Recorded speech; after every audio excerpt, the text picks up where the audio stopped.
Good morning. This is another video on ways to use your scraps. So a scrap busting video. I have been in the process of making a journal and needed to use quite a few pieces of 12 by 12 or 12 by 12 scrapbook paper. But I didn't need it to be 12 by 12. Isn't that the way it goes when we're making things? So I have had quite a few pieces of, just scraps. And, we always have scraps laying around. And I needed a tab for something in particular. And I saw this scrap laying there, and I thought, I can make a tab. So let's see how we do this. I don't have a whale tail hole punch, and just didn't think that I would ever use it enough to justify the cost of it, and so that's why I haven't ever purchased one. But now that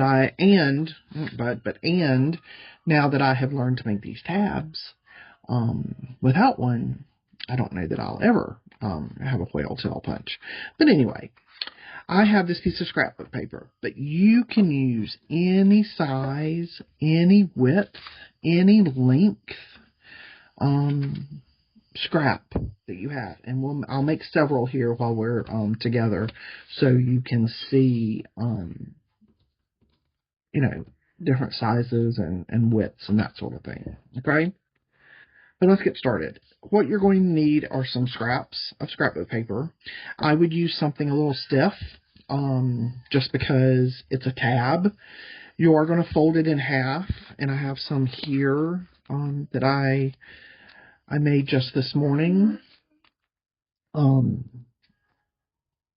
I was, thinking about things to video. These are tabs that I've purchased. And they are, a very heavyweight cardstock. And that's kind of where I got the idea. So you're going to need, a pretty heavyweight cardstock. Computer paper weight will not work. You want it to be sturdy and, be able to pull and that sort of thing. And you are going to need some double-sided tape. There's double-sided tape. And because that's what was used on the inside of those tabs that I purchased. And so that's where I got that idea. And then I want my corners rounded. If you don't want your corners rounded, then you don't need this next tool. This is a mini hole punch. A mini corner punch that I purchased just this week at Hobby Lobby. I have been in search of one of these for making mini folders, and I just have uploaded a video on how to do those. And so I purchased this. The original price on it was $2.29, which I think is more than reasonable for especially the amount of that I've used it just this week. And then it was 40% off. So handy dandy, very well made little tool that I am excited to have in my toolbox. And I'm going to use a folder. It just makes the top crease on these tabs very nice, and so I'm going to use that. You don't have to; you can use your finger. So let's get started. And the just fabulous, wonderful thing is that your tabs that you make on your own at home can be any size, made out of any paper, except for that really flimsy computer paper. But they can be made to match your journal perfectly, and that's what I love. So I have this scrap here. I want a large tab, so I'm just going to fold it in half. And then I'm going to use my folder to fold that down. Because I like my corners rounded, I'm going to round these corners. I have to put this down thick.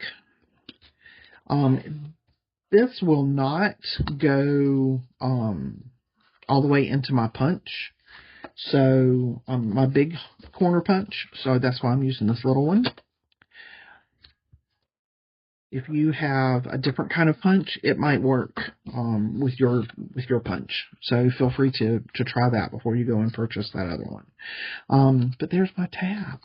And then I'm going to use some double-sided tape about the width of my tab. And I'm going to lay that down in there. And then I'm going to do the other side.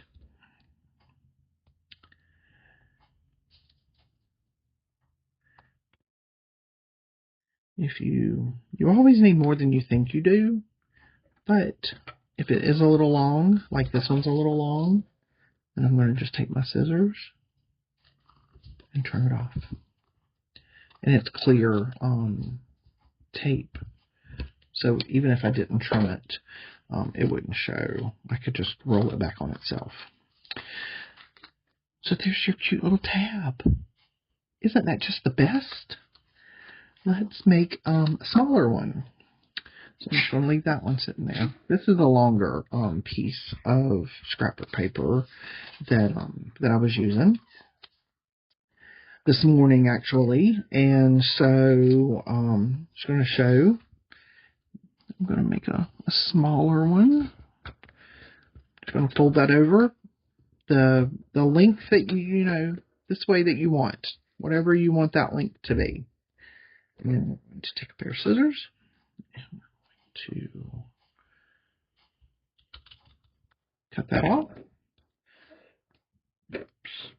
We're going to make our little rounded corners.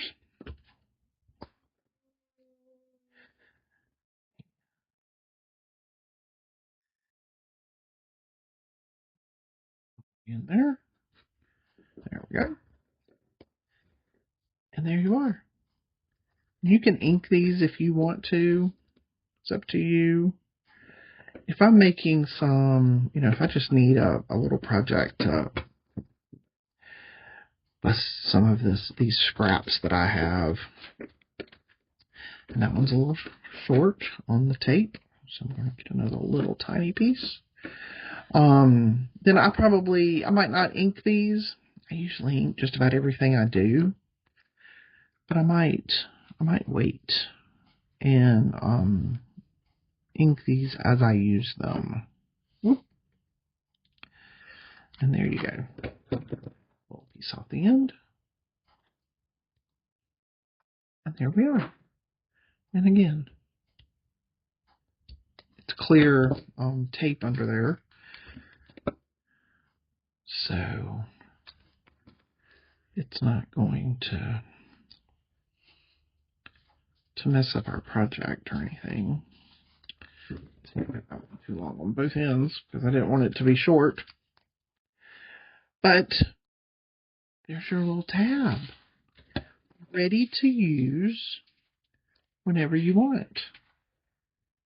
When I start getting quite a few pieces of scraps like that, then when I get into actually decorating and making ephemera and different things to go in my journal, I go ahead and make some tabs.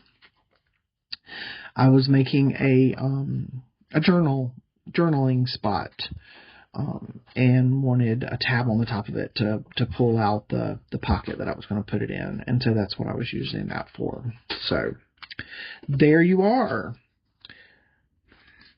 an easy, quick way to make tabs for your journal that matches and is the size and width and length and all the things exactly like you want it to be. I hope you found this video helpful. Like and share if you do, and I wish you a wonderful afternoon. Thanks again. Take care. Bye-bye.